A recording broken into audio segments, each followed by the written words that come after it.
And we are live on another edition of the Smart Money podcast.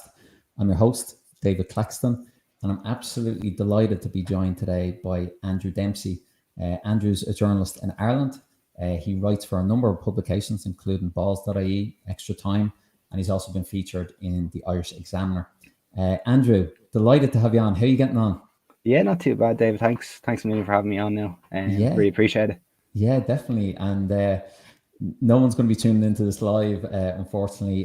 This is the first pre-recorded edition of the Smart Money podcast.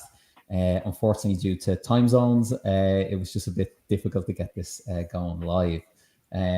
So definitely, whenever you get a chance to view this video, hit a subscribe on State of Mind's YouTube channel, and definitely give a like to the video. It really helps us in terms of getting more people to see the video as well.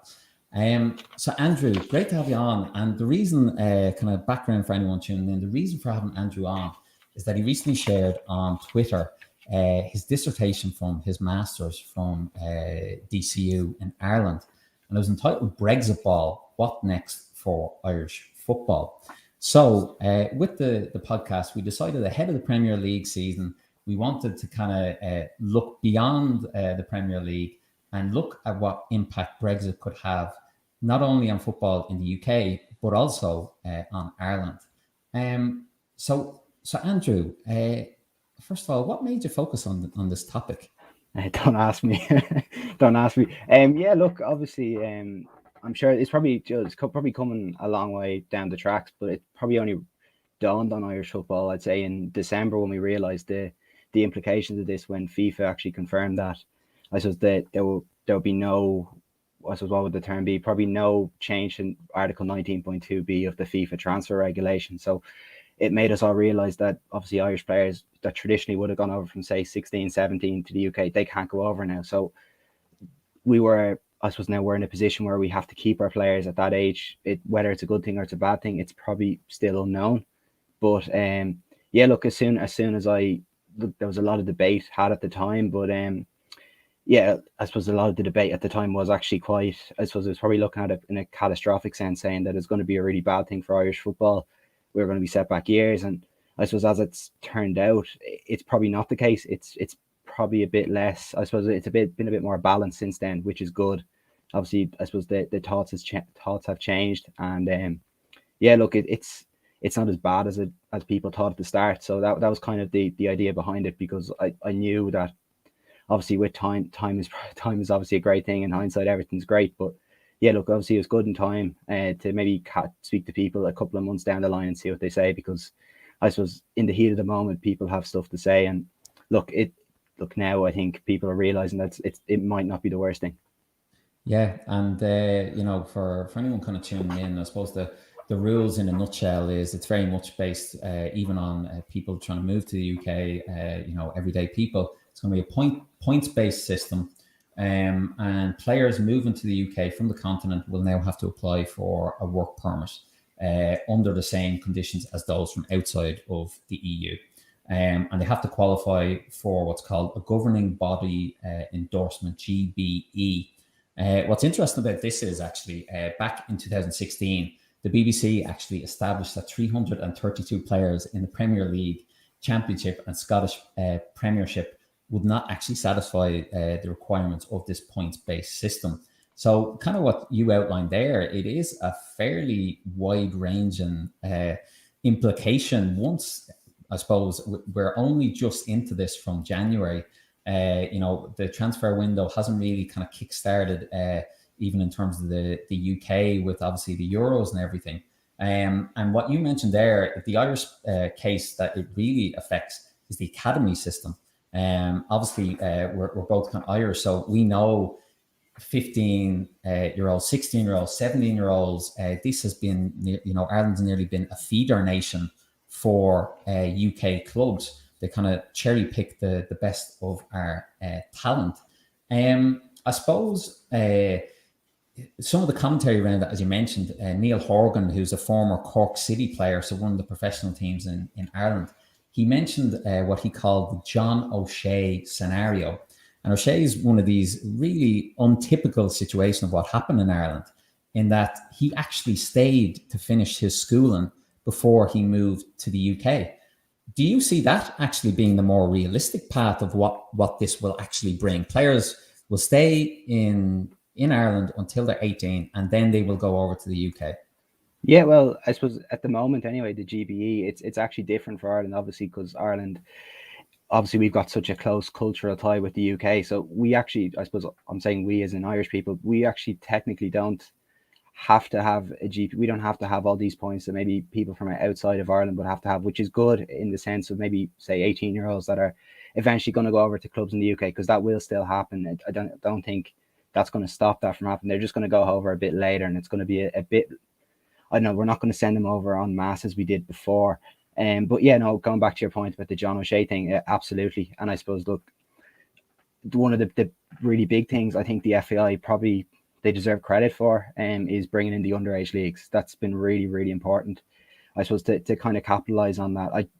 To be honest, I don't think they realized Brexit was going to happen like this, and I don't think they brought in because of Brexit. I think they realized, I think from recollection now, I think it was a UEFA mandate that basically said every league has to have an underage, I suppose, national league. So we brought that in. It caused its problems at the start. There's no denying that. A lot of schoolboy clubs were very disappointed with it. They still are disappointed with it. We don't particularly want to go into that debate because we could be here all night. But For sure. yeah, absolutely. And look, yeah, no, it's going to be, it's really important that I suppose we can offer players, I suppose, education and football, because look, the chance of making it as a professional footballer in the UK or anywhere really in the world is so small. And I suppose we need to make sure that we have something there for the players, because if we don't, we're failing the players.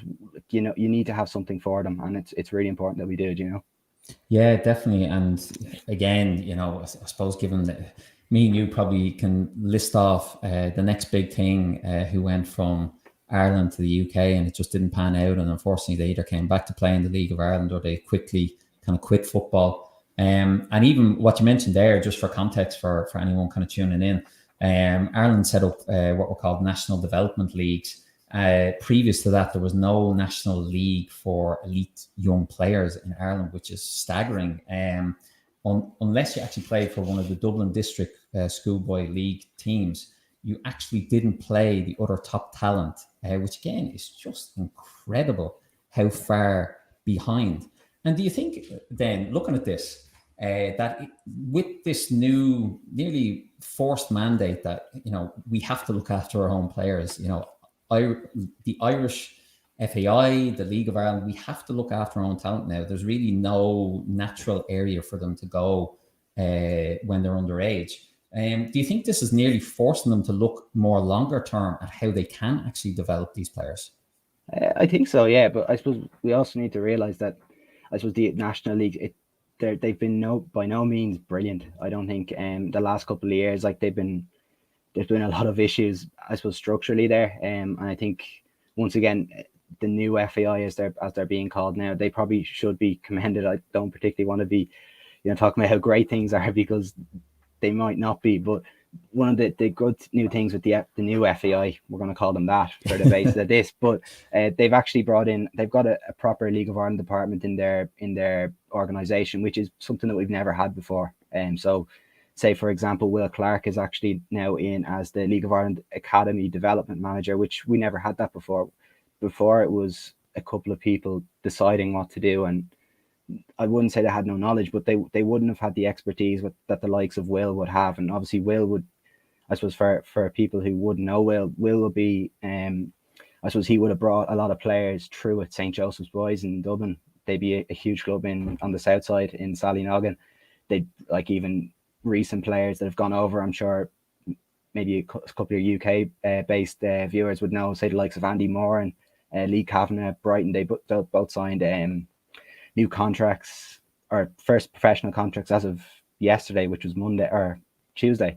So yeah, look, he's coming into the role where he knows the issues that schoolboy football clubs have, and he's obviously been in the League of Ireland side with Bray Wanderers, which is really important. So he knows the two things there, which is it's huge. And I think the FAI really need to be praised for that, because they're bringing in outside people, and the likes of Will can only help things, you know. But yeah, no, there's a lot of work to be done. But I suppose the initial signs at the moment are really positive, you know. Yeah, and we'll get on to this. Is going to be a very kind of Irish focused edition. We're going to get on to the national team, and we're going to look more in depth at the kind of League of Ireland as well. And kind of going back to say the Brexit issue. So the FAI has a high performance director, a guy called Ruud Doctor. He's from Holland, and he made some comments about again Brexit and kind of the uncertainty being a potential opportunity for Irish players of all ages to kind of move further afield, and particularly those younger players maybe get a grounding in Italian football and Dutch football in basically other European nations. Do you think outside of the domestic kind of youth prospects, is that a potential route that maybe some of these European clubs can build links in Ireland to try and bring some of these top talents over to their domestic league and really build from there? Yeah, absolutely, and it's actually happening. It's happening at the moment. So I'm sure you may have heard the Kevin Zeffy thing. He's all but set to sign for Inter Milan. I suppose that we're just waiting confirmation of that at this stage. Glorian Zingo's actually gone from St. Patrick's Athletic to Rennes in obviously Ligue 1 in France. So look, it is happening, and it's probably one of the good things of Brexit, I think, for Irish football, because it's forcing us to look outside the box, which can only be a good thing. And I suppose, I don't know, maybe English clubs may have looked at Irish clubs before and we're like, oh, we can get so and so in on the cheap, and I don't know, maybe clubs in outside of the UK will be like, well, there's actually good Irish players here that may have looked at the likes of Andy Moore and Evan Ferguson at Brighton at the moment, seeing how well they're doing, and they'd be like, look, maybe they're not there to be taken on the cheap, but they're there to be got. And I think obviously just even building those relationships is so important, you know. Like, I was even speaking as part of the features on this. I was actually speaking to St. Patrick's director of football, Gerald O'Brien. He would have obviously had a great career in the league, and he probably one of the few that didn't really have a career outside of the league before. Obviously, he having a great career in it. So what he was telling me was that, I suppose, even if they don't, I suppose, have, you know, set up partnerships with these clubs, the clubs are setting up relationships with them already, which can only be a good thing. And look, I suppose we probably left ourselves behind, that we probably don't treat football enough as a business here. And I suppose maybe this Brexit thing can be a potential to reform, maybe force us to rethink things, and, you know, realize, look, we've actually have a pretty good product here, and we can look. I hate to use I suppose you talk about money all the time with players, but we probably need to start thinking about that, because if we don't, you see the likes of, like, even a recent result, obviously the likes of, say, the Luxembourg defeat, the 1-0 defeat to Luxembourg, that could become more and more common, and we don't want to go down that rabbit hole. So I think we probably need to talk about football more as a business here than, I suppose, I don't know, maybe we have this kind of parish mindset with the GAA and all that kind of stuff, but it's really important that we build from this. We need to make the most of Brexit, because if we don't, we're going to be in serious trouble. Yeah, I'd kind of strongly agree. I think there's huge opportunities for Irish clubs to kind of build nearly non-traditional kind of links with other clubs. I think very much so the British clubs have nearly taken Ireland for granted. The young players, it's nearly like a production line, and they just kind of sweep in the best players, and then if it doesn't work out, they just get rid of them. They loan them out as well, prolong kind of, you know, their careers in England, but are they really developing as players? Probably not. And you mentioned Kevin Zeffy, the Inter Milan deal. He is touted as the next big thing. Yeah. Now, I believe he has Albanian parents. So again, there's they're bringing the family over to Milan as well. That just shows, if the talent is there, particularly in Ireland, that these clubs like Inter Milan, winning the league last year, produced many really high quality young players through the years. And that just shows that there is demand for this type of talent, even if they play in Ireland. Yeah, absolutely. No, I would have covered Kevin Zeffy's game where he actually became the youngest ever League of Ireland goal scorer, and that was actually against Longford Town, my team. So it was look, he's an absolutely superb talent, and I suppose Shamrock Rovers have probably been good with him in a sense that they haven't bigged him up or anything, which is, I suppose it's only a good thing really at that age, because look, when you hear of so many players at 15, 14, 15, they're going to be the next greatest, next big thing, and it might not work out for them for one reason or another. But Shamrock Rovers have obviously done a great job with him. They've kind of sheltered him a little bit. They haven't exposed him to as much media attention as there could be. Obviously, there is a little bit of media attention, but that's obviously going to be the case when the likes of Inter Milan come in for an Irish player. But yeah, look, it's really good what Shamrock Rovers have done with him, to be fair. Look, obviously Rovers would have obviously their Roadstone Academy would be massive. It's obviously they've created the likes of Gavin Bazunu, James Furlongs, who's actually at Brighton as well, with Kavanagh and Andy Moore. And so, look, Shamrock Rovers, they have history of creating players or producing players for the Irish underage teams. And to be honest, I'll be on. Yeah, I think in the coming years there will be probably a lot of players from the Rovers underage system in the Irish team. I can probably guarantee you that. Yeah, and when we come on to discuss the national team, it's very much a case where the national team is a reflection of now. It's not the future. That's what people forget a lot. We're obviously going through some serious issues at the moment. But kind of mentioning about the EU side of things. So, Zeffy to Inter Milan. There's other players, even Liam Kelly at Feyenoord, obviously a bit older. But one thing when I was looking into this that I found really interesting in terms of Irish abroad, so there's certain websites out there where it gives you lists of Irish players abroad. And obviously the UK, encompassing Scotland, England, the English leagues, it takes nearly the 3/4 of the players, if not, maybe 70% of 80% of the players. But one thing I found quite interesting from that was there is a hell of a lot of players of all ages in America and Australia, which seems crazy. Both Irish born and then obviously second generation or somewhere along the line, they have Irish heritage. For young players, could that also be a non-EU path, particularly with the US with scholarships and that type of thing? Yeah, definitely. And like, I know even at the moment, like say, players who would have grown up in Ireland, they're actually going over to obviously America, which is, let's say, Aaron Malloy. I think he's with Forward Madison over in the States. And look, it is being looked at. It really is. It's probably going to take even more of it's probably going to grow in importance in the next couple of years. But I suppose the point with that is that obviously it's great that all these players are coming through. You talk about obviously Liam Kelly, you talk about Garcia McNulty, you talk about Ryan Johansson, but the problem is that we Irish football, like I suppose the domestic game here didn't produce them, which is I suppose the fact. Obviously it's great that they want to play for us, but the problem is that we're not creating those players. I suppose those three players in particular. But look, it's good obviously that they want to play for us, but we probably should be looking at why can't we do that, obviously. And that's probably another, I suppose, if you look at the Brexit debate as well, it's probably one of the I don't know, maybe the downsides of Brexit is that are we able to replicate what was being done in the UK? Because obviously the clubs are being stretched as it is. Obviously we're in a pandemic. It's not easy for clubs to I suppose to just plow money into an academy. I'm sure you probably would have seen the stats before that there's actually only on average there's 0 full-time academy coaches in each club, and there's six full-time academy coaches between the 20 clubs, which look, it's really not good. So obviously it's great, as you said, obviously it's great that we do have these players, say, from outside of Ireland that want to play for us. But look, if we probably need to get our own house in order first, because if we don't, look, the stats are pretty damning. It's the classic story when it comes to the Irish national team and the general players that we produce.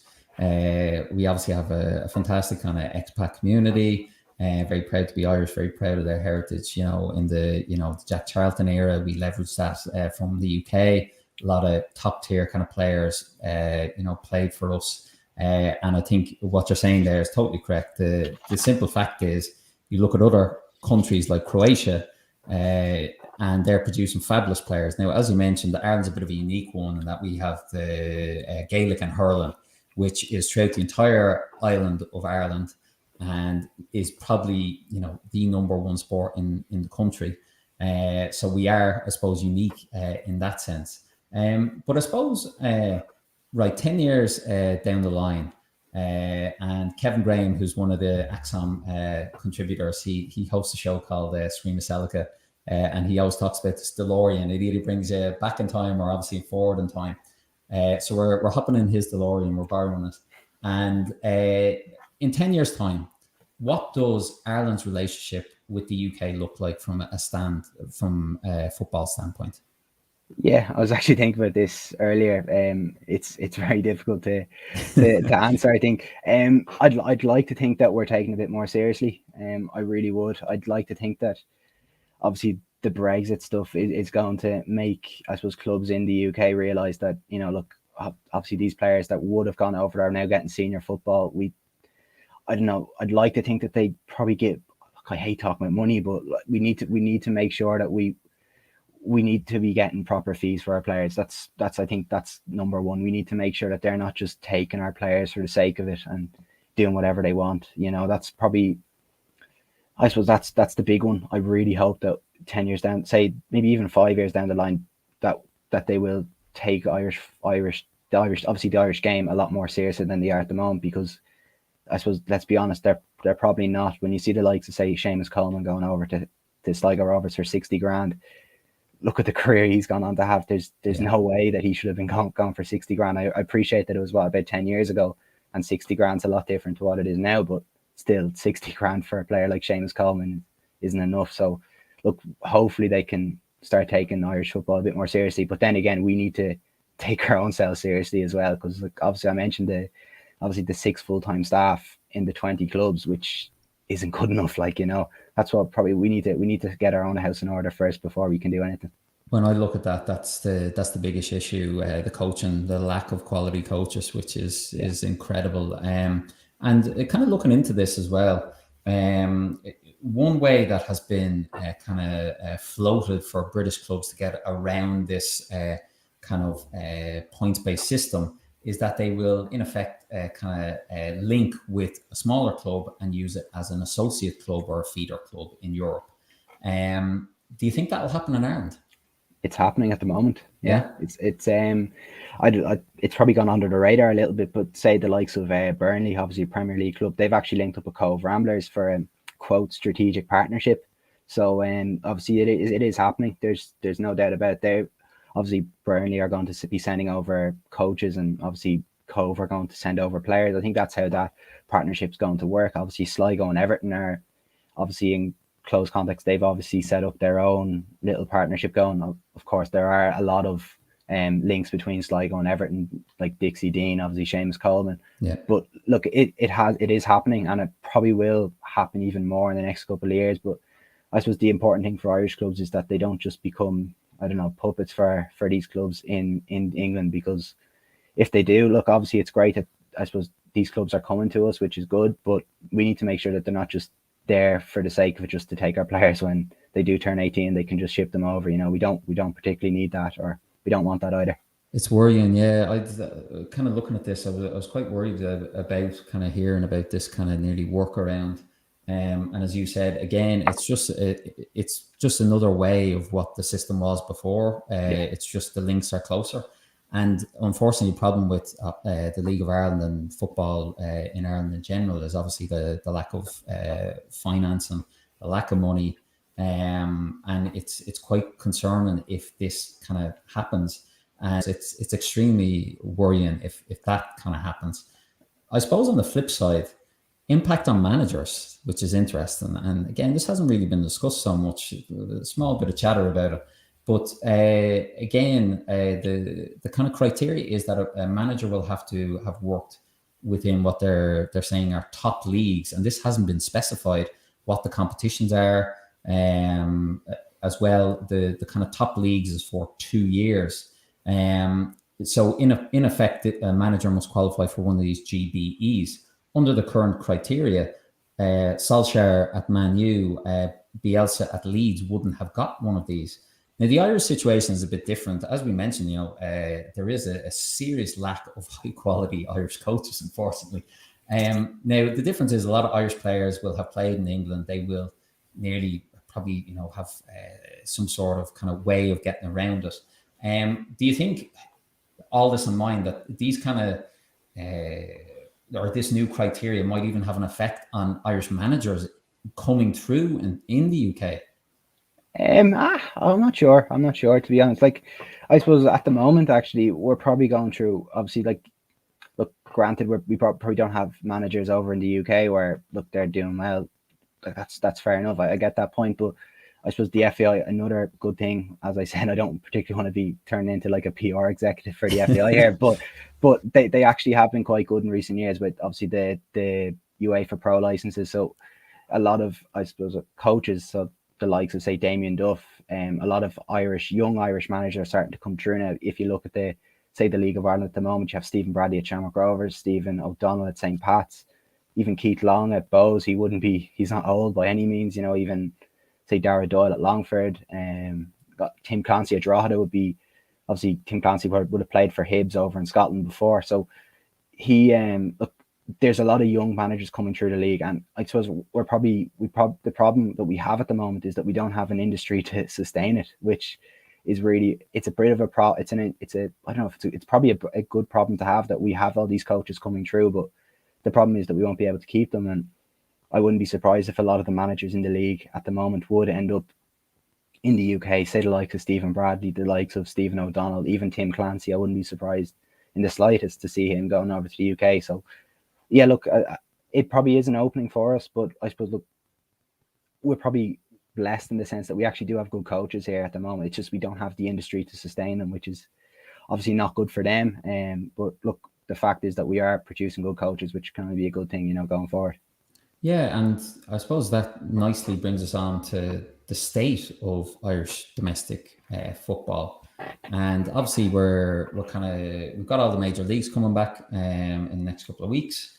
However, Europe was also littered with a host of domestic leagues which play during the summer. One of which is Ireland's League of Ireland, which is the top division for professional football in the Republic. And just for background for anyone tuning in, basically in 2003, the decision was made to shift it to a summer league. And the whole idea was to make, or in essence, the idea was to make the game more attractive to Irish fans, domestic fans, and build engagement. As you mentioned there, the infrastructure around the entire game in Ireland, will money ever flow into it? You've got clubs like Bows who are really building something, real kind of community focus. Can clubs survive and thrive with, say, the Bows model, or do they need the outside investment or the partnerships with the Burnleys, as you mentioned with Cove? It's a tough one. There's pros and cons. Like, say, even at the fan one, there's obviously pros and cons to that, I'm sure. Obviously, the Bows thing is great. Of course, we're talking on Wednesday, so they're actually playing in Europe tomorrow night against Dude Lounge in the Aviva. They've sold out 8,000 tickets for it, which is incredible. They sold it out in, I think, 90 minutes. They sold it out in, which is unbelievable. So look, it obviously that shows how fan-owned football can work. But then, if you look at it from the other side, that you see the likes of Cork City, which has been an absolute disaster. Where I suppose back in 2017 they won the League and Cup double. They looked like they were going to push on for great things again, as they did in the mid 2000s, and then I suppose the wheels have well and truly come off, and they're now second bottom of the first division, which obviously I suppose people probably listening will be like, oh, first division is the top flight. It's not. It's the second division. We obviously have the Premier Division and the first division. So they're now in the second division of Irish football, second bottom of that league as well. And like, I can see, obviously, there are pros and cons to that fan-owned model. I get that. And I suppose when done right, it can be brilliant. And I suppose Cork probably showed that in the mid 2010s, that when it is done right, it can be really good, as Bows are showing now. But then, as when I suppose the wheels come off a little bit, it can be really bad. As for the money, I suppose the external money coming in model, say like the likes of, I know a couple of clubs have done it quite well. Say Shamrock Rovers, obviously they'd be half member owned, and then half, if you get me, like someone else would be, invest. Was looking to, absolutely. So like, obviously that works for Shamrock Rovers, but you look at the likes of, say, Dundalk then, where obviously, look, it was great that they got into Europa League group stages last year, but there's plenty of cracks behind the scenes there. So it can work. I suppose Irish football is just weird in the sense that there's so many good things that suggest, there's so many pros and cons to things that you're like, we just need to find somewhere in the middle, which is, I don't know, it's probably, I don't know what it is, but yeah, I don't know, it's just somewhere, we probably need to be somewhere in the middle, really, it's It's really always frustrating. been, yeah, it's always been marked by instability. That's the Yeah, thing, kind of, even when I've been abroad, if we kind of look at the League of Ireland, as you mentioned, like the issues are just staggering. Financial issues. Bohemians, a Dublin club, nearly going out of business in the kind of early 2010s, 2009. Shamrock Rovers scandalously being homeless for over 22 years without their own stadium, and they kind of had to take the bull by the horns and kind of get it sorted themselves. The expulsion of Derry City over contract shenanigans. It's do you do you think it's this instability can stop? And is it the FAI's complete responsibility, or do clubs really need to get the finger out and realize that you can't spend crazy money? You can't pull this cowboy stuff. yeah. Well, look, to be honest, I think it is stopping at the moment. I think we probably have realised in the last couple of years, bar the likes of, say, Dundalk and Cork, that we probably have learned our lessons from the past, and I'd like to think that clubs have realised that. Like you look at the likes of, I don't know, say Bows Rovers games, and they're an event now. They were obviously, when those two clubs were going strong in the 2000s, that it wasn't. I don't particularly remember it being an event, but now it's a proper event, like. And yeah, look, there obviously is work to do to improve the league. There's no doubt about that. But look, as I said already, there's now League of Ireland department in the FAI. There seems to be a proper buzz about the thing.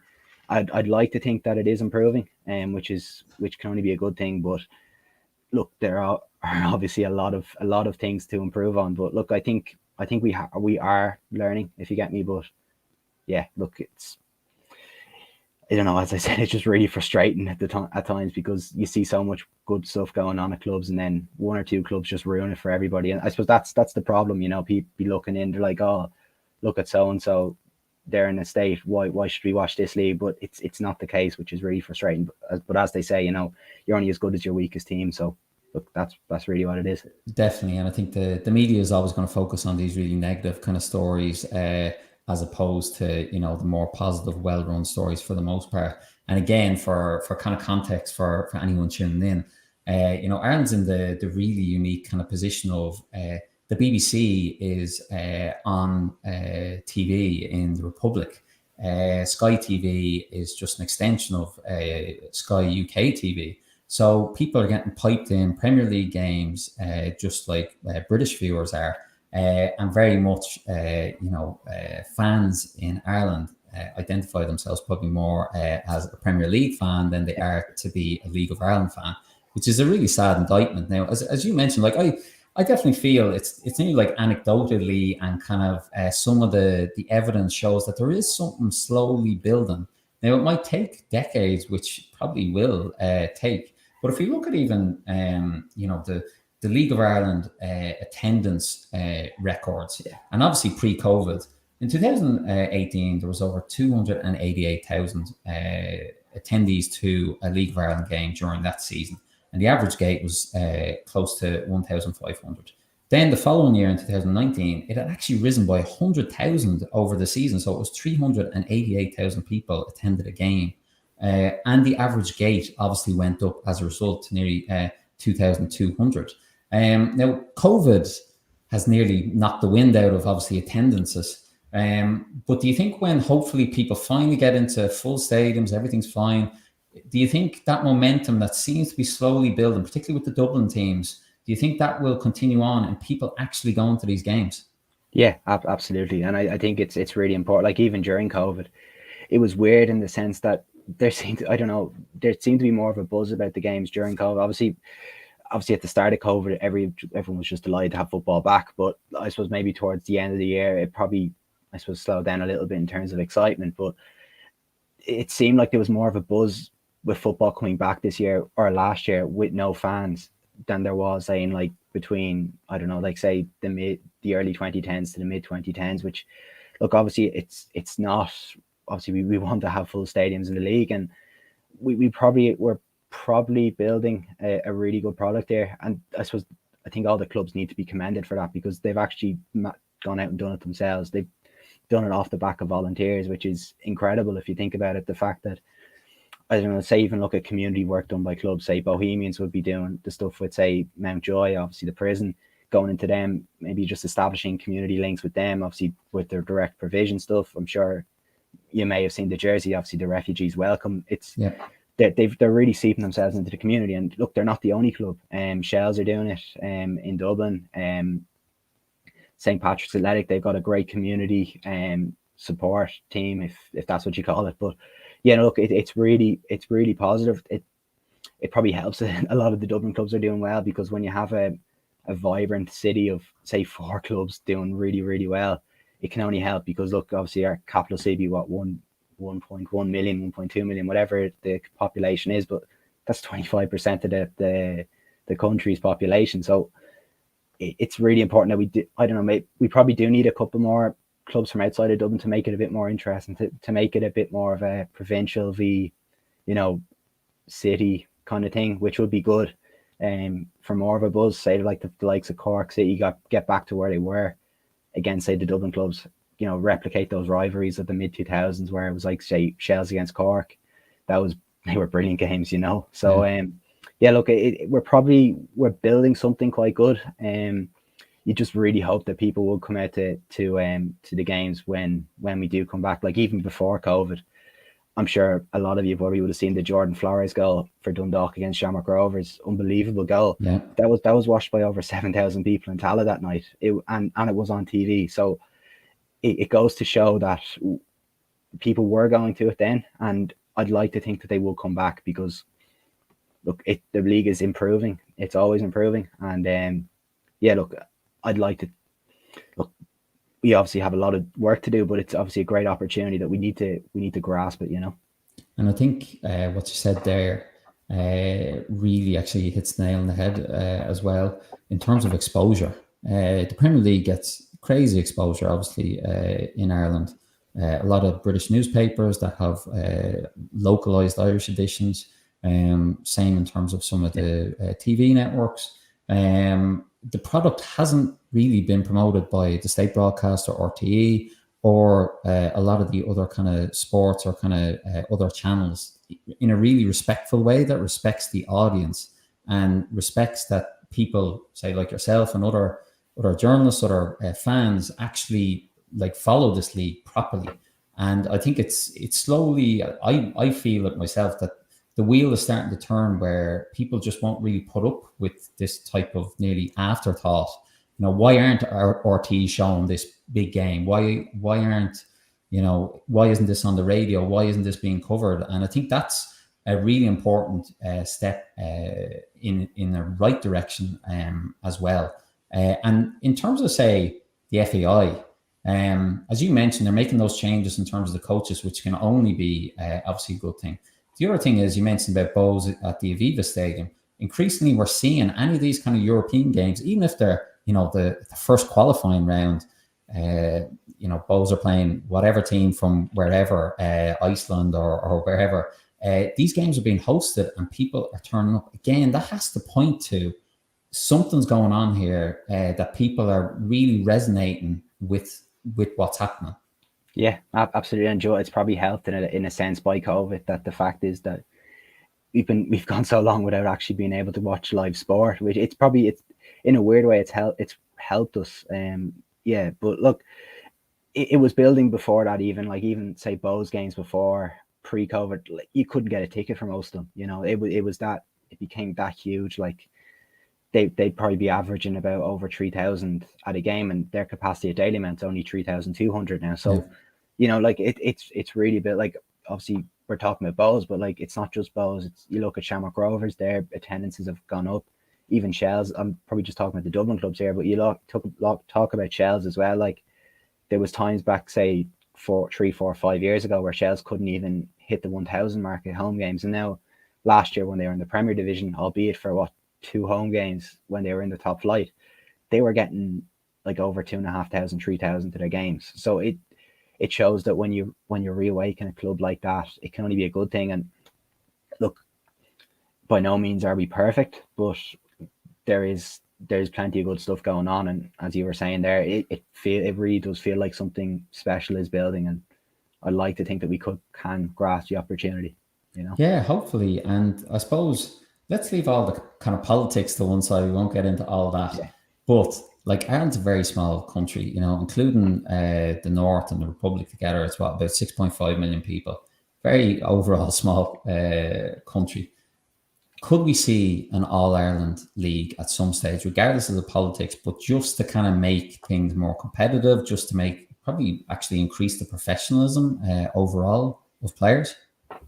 I'd like to think so. I really do. I think it'd be really exciting. Like I suppose we kind of had a little guise of it before in the Setanta Sports Cup back in. Obviously, that it was great at the start, and obviously the wheels kind of fell off towards the end, which look obviously wasn't great. But look, I'd love to see it happen. I really would. I think obviously to say that the league up north is rapidly improving, we're also improving at the same time. So if we were to join, I suppose come together. Obviously, but the issue there would be that they'd obviously have to switch seasons, obviously because they do a winter league. We'd be a summer league. So I think actually what they're talking about up north is switching to a summer league. I don't know how that's going to go down with players up there, but I think they realize how important the summer league is for, I suppose, just for European competition. But look, yeah, as you were saying, I really would like to see an all-Ireland league. I think, look, the clubs are there because like those games, say the likes of say Linfield against Shamrock Rovers, the likes of Crusaders, or I don't know, say even Derry City against Linfield, or Cliftonville against Linfield, or even Cliftonville against say Bows Rovers. They'd be huge games. Like they'd be massive. So, and like I suppose going for in the next couple of years as well, Bows are probably going to have, well, they should have the redeveloped Dalymount Park, which have 6,000 people. So you'd like to think those games would be sold out in a matter of minutes as they were for this game coming up. So, okay, it's really, we're probably in a really good position. So, look, I do hope, I'd love to just to park the politics aside and say, look, for the good of the game, just go for it, because it's a great opportunity, I think, especially, we're probably realizing now with COVID, we probably need to look outside the box a little bit, and look, we have this on our doorstep. So why shouldn't we, have a go at it at least? Definitely. I think the product will be so much better, and you get so much more engagement. An All Ireland kind of league with a cup, obviously, to back it up. I think it'd be a fabulous thing. But we will see on that one. That's definitely stepping on a few landmines there. But I suppose now moving on to the international team. Obviously, really struggling.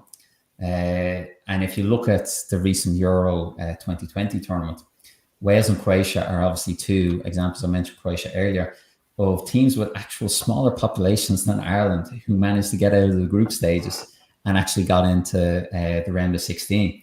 And they did it playing attractive football. What do you think of the current plight of the national team? Are we no hopers, or does Stephen Kenny actually need time to get things running? Yeah, look, it's obviously there's a lot of debate going on at the moment. I'd be of the opinion that he's taken us from an extremely low ebb, that it has to take time. It's no quick fix whatsoever. I suppose even if you look at the team that I suppose we finished under, I didn't even say Martin O'Neill, that team was pretty finished in the sense that a lot of the players were retiring, a lot of them were only coming through. So it was by no means a good side. Like it was probably a miracle that we even got to that World Cup playoff against Denmark, obviously the one we lost 5-1.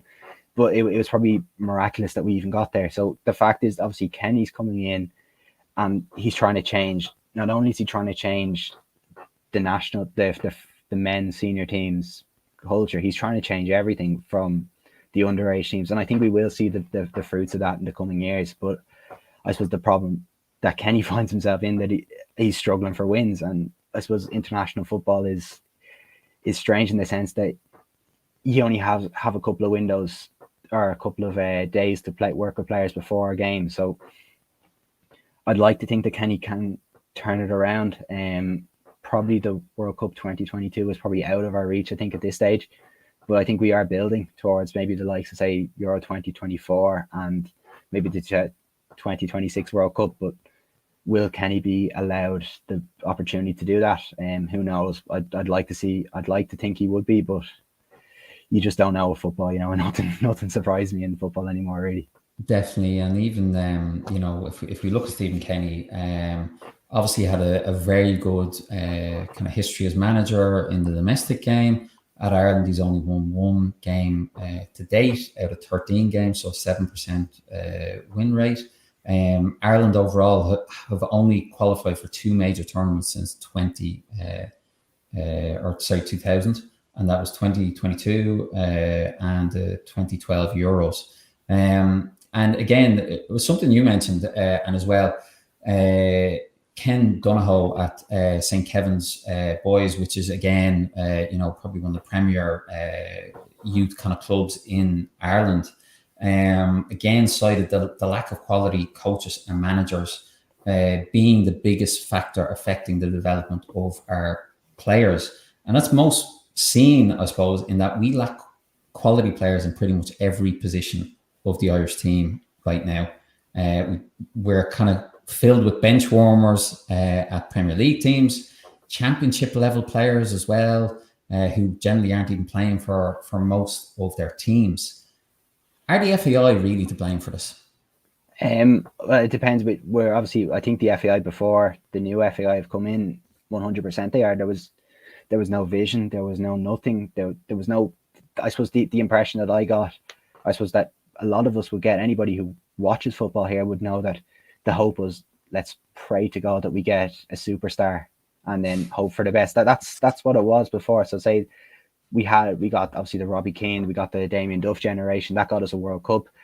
But there's a generation of Irish people that haven't watched Ireland in the World Cup. I'm one of them. I'm only 22. I've never, like, I was alive obviously when the 2002 World Cup was on, but I don't remember it. Like, so there's a generation of Irish people out there that haven't actually seen Ireland play in the World Cup, which is, I don't know. I don't know. I don't want to, I don't know if it's sad, but it's probably an indictment of where we are. And the fact is that we never pushed on from the 1990s. Obviously, that we had a great opportunity to push on the game here, and we just never did. Like, you look, I suppose one of the, obviously I'll refer back to the Brexit piece, that I'm actually, one of the pieces was I was actually speaking to a coach who'd be kind of outspoken. Stephen Finn is his name, and the point he made was that we've never had a vision. You look at the likes of the US, that they had a vision to win the World Cup in 2022.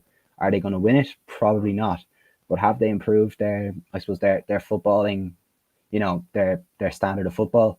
They have. Like, how many Champions League? They've got a couple of Champions League winners now. We don't. That's where we've fallen down. We've never had a vision, and let's be honest, we probably should be better where the US are now. So I know, obviously, granted, the US have a huge population. We don't, but if we went at it a bit more smartly, we probably would be, I suppose, comparable to them. I go out on a limb saying that we're probably not as good as the US at the moment, which is quite worrying. Definitely not. Yeah. We're nowhere near that level. And as you said, they focused on the domestic game. They focused on how to get these young players through. They focused on building youth kind of development systems. They obviously have the scholarship schemes here. Even in terms of the women's game, they're the best in the world by far. We'll see how the Olympics kind of pans out. But in terms of Ireland, it very much, as you kind of described it, it was nearly like just expecting these players to come through, or for someone like a Noble at West Ham or a Kevin Nolan, these type of players to suddenly kind of feel the warm heartstrings of home and declare for Ireland. And it's just a crazy way of thinking that you can just pull these players from nowhere when you haven't really engaged with them, and they'll just suddenly decide to don the green jersey. It's madness. Yeah. And one thing, say, about the FAI now, again, like all the mismanagement under previous regimes and all that, we won't get into that. That's a well-trodden kind of path. Something I spotted, looking at the Irish kind of setup, was Robbie Keane is still on the FAI payroll. And it's a significant wage, over 250,000 euros a year. And he still is on the payroll even after Stephen Kenny's appointment. And he has no defined role within the organisation. What is going on there? Nobody knows. That's the problem. You look, obviously, actually, FAI CEO Jonathan Hill actually came out last week after the AGM, and he spoke that. So Robbie Keane actually would have been awarded his pro license last week, and he spoke that, or basically he said that talks are ongoing with Robbie Keane to resolve the matter. Which, look, we just need to get on with it at this stage. I think it's silly what's going on. I think at this stage, look, if Kenny obviously doesn't want them in his backroom team, and I think obviously Kenny should be respected for that. It's Kenny's, obviously Kenny's team, and let Kenny do whatever he wants to do. But if he doesn't want them there, look, it's probably a problem. It was probably one of the last parting gifts of the John Delaney era, where he just, this succession plan and all that kind of stuff, it just made no sense really. It was kind of just to appease people, just to keep people happy, which obviously has proven that it's been an absolute disaster, which is no surprise to anybody who looked at it at the time. So like, how bizarre is it that you pick your managers for the next two, your next two managers without knowing what's going to happen down the line?